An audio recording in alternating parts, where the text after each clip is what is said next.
Hey listeners, it's been over a month since the start of 2018 and the end of Season 3.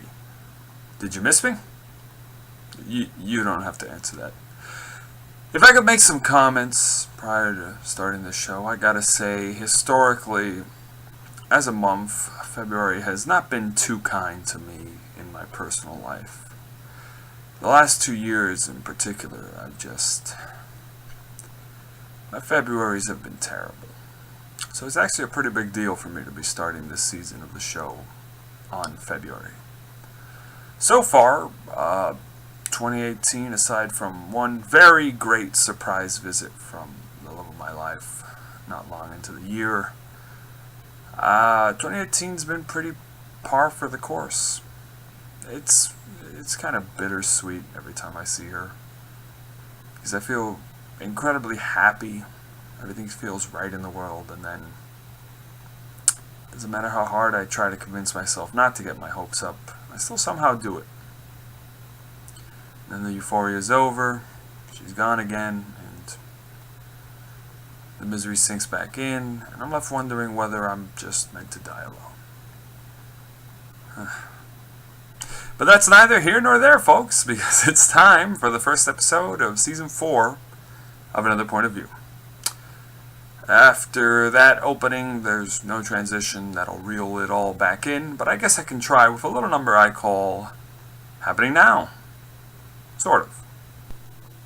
Whether you have noticed or not, I've spent every first episode of each season of this show, since I started in 2015, with one topic: the Syrian Civil War. Every damn year since I've started this show, it has just kept going and going and going. For those of you who are unaware, since 2011, the country of Syria has, for all intents and purposes, been a chaotic mess. But you know how this segment goes. Before we can discuss where we are now, we need to discuss how we got there. But seeing as I have reviewed a lot of the lead up to this in prior installments, let's go over the basics, and I'll explain what's changed since then. In March of 2011, riding the political wave of the Arab Spring, protests and demonstrations happened in Syria, seeking mainly democratic reforms to the government and increased personal freedoms. After government security forces started to violently crack down on these demonstrations, the political movement started to centralize around the overthrow of one key figure in Syria's government. That individual being Syria's President Bashar al-Assad. Eventually, as more violent clashes occurred between demonstrators and police or soldiers, an armed insurgency sprung up to overthrow Assad, which then developed into open rebellion by June of 2011. Members of Syria's armed forces defected to join the opposition, and formal militia groups were established. You have the creation of the Free Syrian Army, and then you also had the Kurdish people rise up to carve out their own portion of Syria. And the conflict also led to the spread of terrorist militia groups as well as new terrorist groups emerging. There was also a chemical weapons fiasco where it was believed Assad might have used chemical weapons against rebels and civilians in August of 2013. And facing international pressure, Russia, an ally of Syria's government, brokered a deal to have Assad and the Syrian government turn over their chemical weapons stockpile. Then, in 2014, one terrorist group in particular gained a lot of territory and rose to prominence in the region, by the name of the Islamic State of Iraq and Syria, better known as ISIS.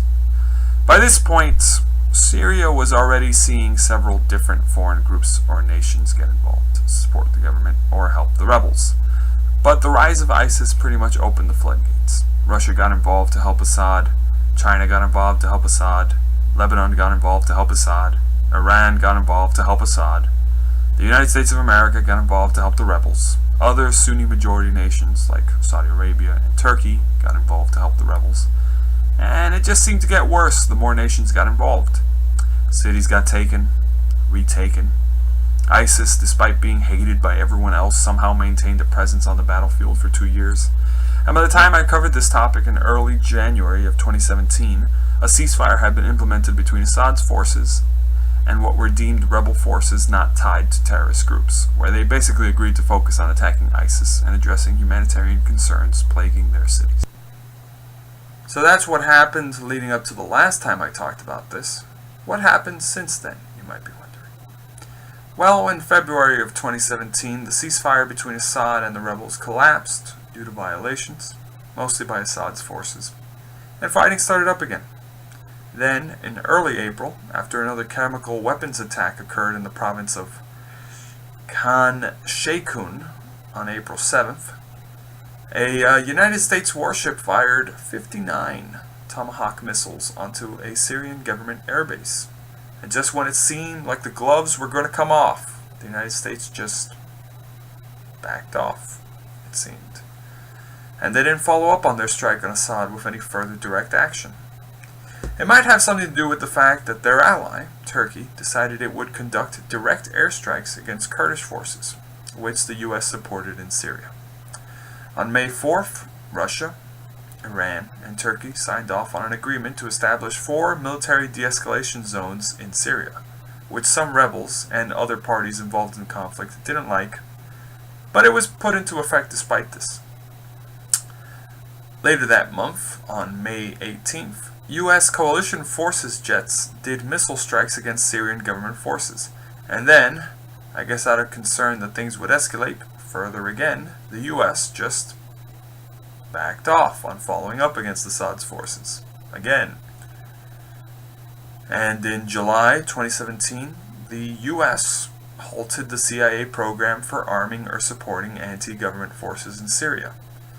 The U.S. did, however, decide to maintain a permanent military presence in Syria, despite objections from Syria's government. So I guess they can't really decide what they're going to do there.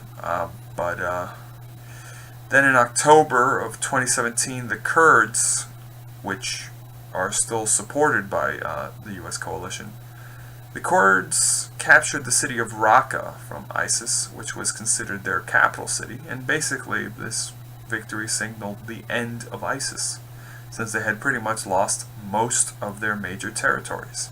By December of 2017, Russia's President Vladimir Putin announced that Syria had been completely liberated of ISIS, and he had already begun the partial withdrawal of Russian troops from Syria.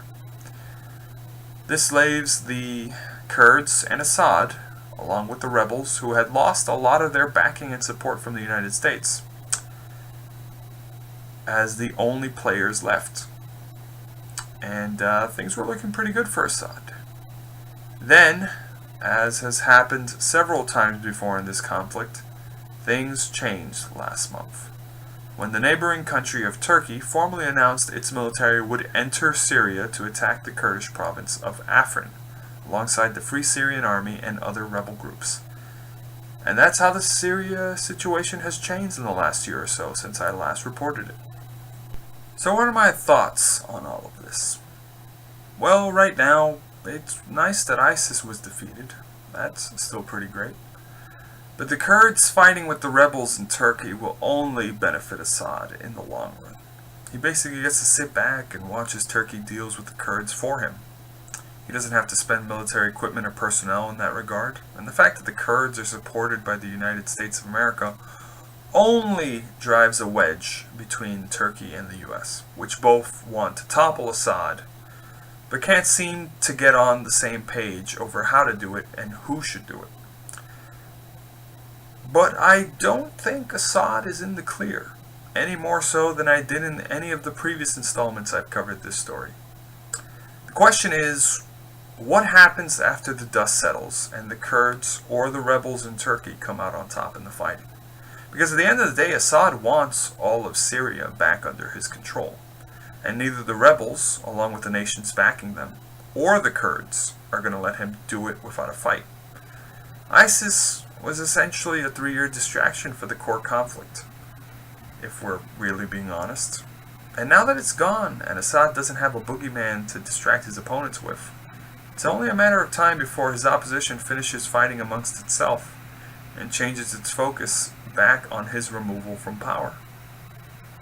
So time will tell how that plays out. Alright, next segment. Let's talk, Internet. Internet, I like you. You provide me with funny stuff to enjoy. You keep me informed about news in the world. You help me look up facts whenever I need to research stuff. And you connect me with other cool people who I would otherwise have never met in my life. Sure, you also provide a platform for people to say mean things to me, like how much my singing sucks, or how I'm stupid because I mispronounce some words, or tell me I'm overly misinformed about Russia's geopolitical motivations and reasons for annexing Crimea in 2014. But I take the good with the bad. And I do this segment because when I think you've got a problem, I feel like we should talk about it.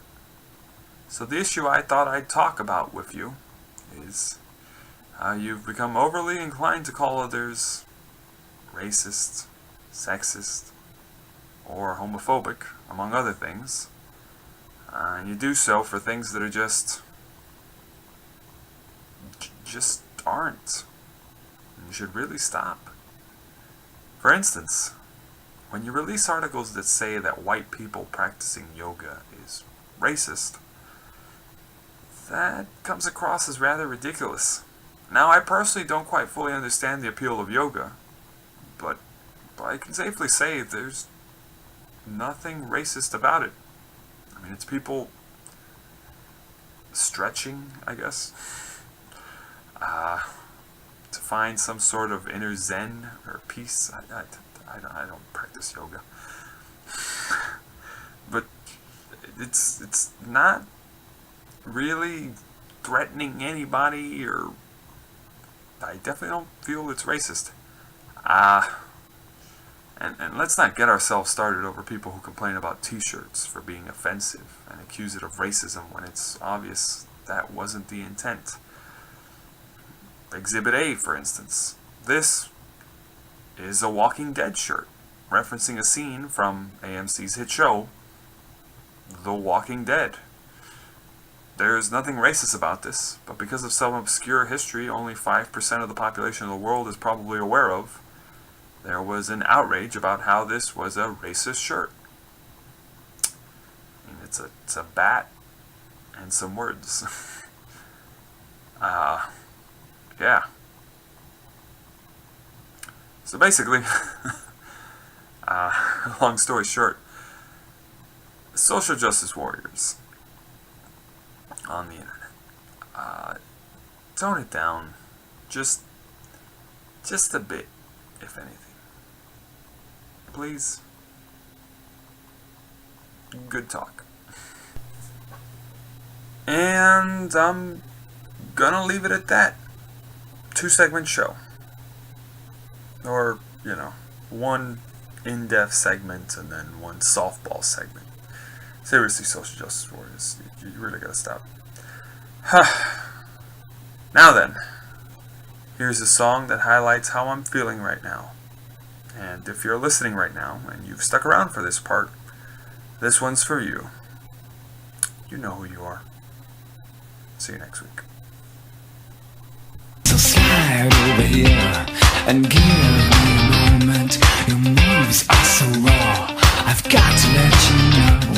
I've got to let you know. You are my kind.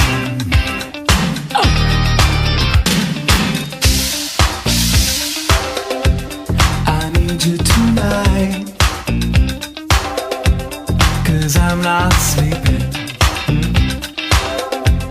There's something about you, girl, that makes me sweat.